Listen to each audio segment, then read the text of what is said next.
What's going on, y'all? It's Greg. Greg said it. Back with inspiration, motivation.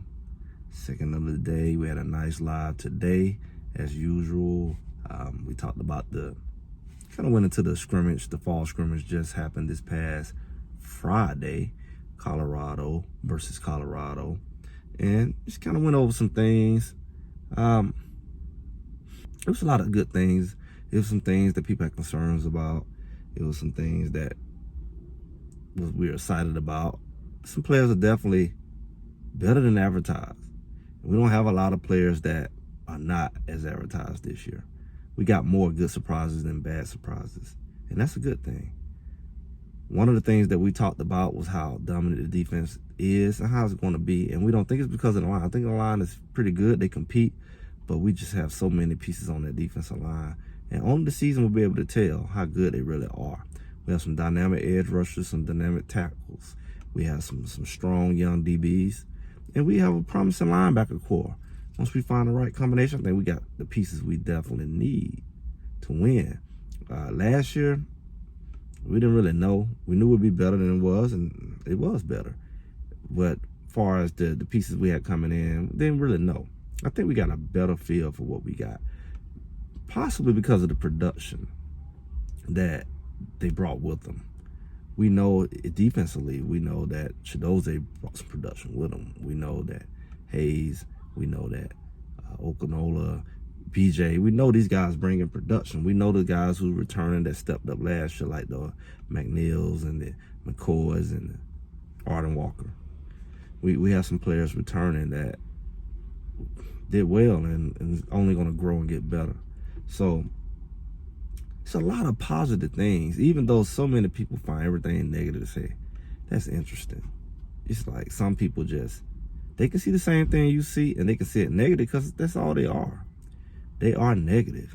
They think negative. They talk negative, especially if they got something against somebody. You can't make them see positive. They say Colorado line is going to be worse than last year. Highly doubt. Just much more talent, much more size, much more depth. So where you get that from? Other than the fact that, like they said, they was handicapped. Coach Prime handicapped. They didn't have calls. They didn't have this. They limited their packages. And they're going against guys who they've been going against. People who got them, figured out. They probably figured out a lot of the plays and concepts. And they're talented. You don't want to give nobody that's talented the edge. So that's how I see it. I say, maybe it's not the line. Maybe it's that our D-line is just that good. And people going to find out. And I think they're going to find out real soon. Man, we talking about not even 2 weeks away. Not even 2 full weeks. We got a game on Thursday night. And man, we're going to be up. And I got a feeling people going to be very surprised. Because we're looking at the possibility of Shador not having time. But people leave behind the fact that we have a running game. We have a running game that's able to produce some much needed yards, to keep the momentum going, to keep the defense off track. That's what we have. And we have several running backs who can do that. So we're not as much concerned as, okay, we lose one guy, man, it's going to be a tremendous drop-off. Running game is definitely going to help keep some pressure off of Shador, keep some defense on their heels, because they feel like they just come, or they feel like they can drop in the zone and just, because, that's a high firepower offense. Let's be for real. Everybody know that. They can lie to themselves. When you got somebody like Will Shepherd who's coming into his own, and you still got young guys returning like a Amari Miller, to me, he's just an older version of them. And when you got a guy coming in with that body, then we got a guy with nice size like Timmons coming in and Wester coming in, and we already have somebody like Travis Hunter, you got a real problem. I don't know how many times you got to say that. You got Travis Hunter on the field. You best to pay attention. He showed y'all last year as a sophomore what he'll do to you. He's been showing his whole college and high school career what he will do to you if you don't pay attention to him. He's going to get open. He's going to make whoever's covering him like a fool, and you got a plan for him. But the problem is Wester is on the other side. Wester is on the other side, and Shepard's on the other side, and they're showing they can have that same kind of effect. It's just going to be hard for defense to cover him. And it's not going to be hard for the offensive line to block for Shador, because they said that's all we got to do. We got so many of them. Somebody to figure it out. We got some solid tight ends that can help block. Running backs who are not afraid to step up, but we also got running backs who can run that ball that don't go down on first contact. That's the kind of team that Colorado has on both sides of the ball. A well-balanced offense. A defense that looks to be dominant. And it all goes back to what Coach Prime put out last year, right around September. They were still winning.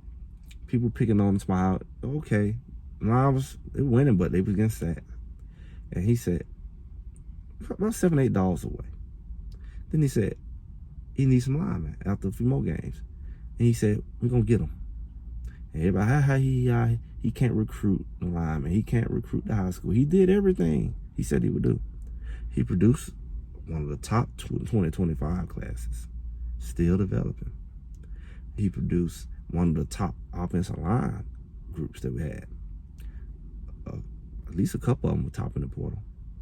And very solid offensive linemen. Things they said you couldn't do in the portal, he did.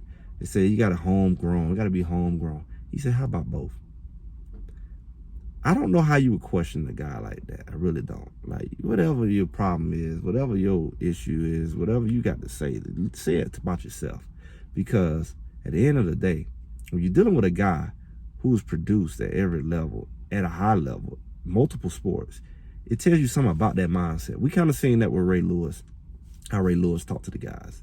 It's just to hear great people, great at whatever they do. It's a similarity.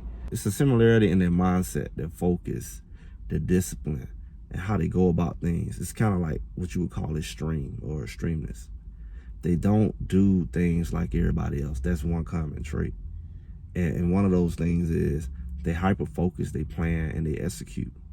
And when you look at great people, they might eat the same thing every day, stuff we call weird.